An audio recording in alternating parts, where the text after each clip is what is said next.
बरेच दिवस कोलकात्याला होते. तिकडनं येऊन जाऊन करायची. इतक्या लांब असूनसुद्धा मी वडील आजारी असताना 2-3 वेळा आले. पण आज मी पुण्यात असूनसुद्धा माहेरी मी नाही गेले. तसं मला माझ्या भाऊजाईचा फोन आला होता, तुम्ही या म्हणून.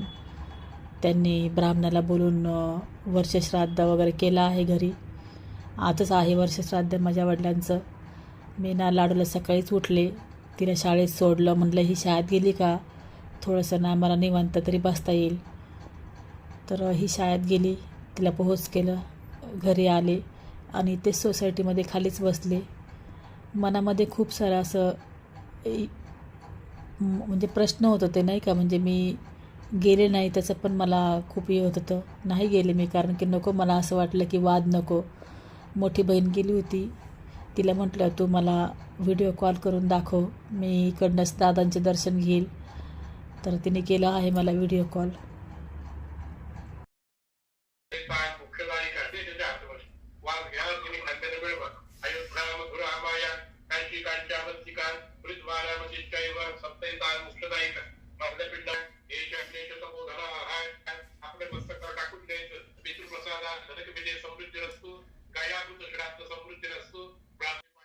दादा, मी पुण्यात असून नाही जाऊ शकले, माफ करा मला.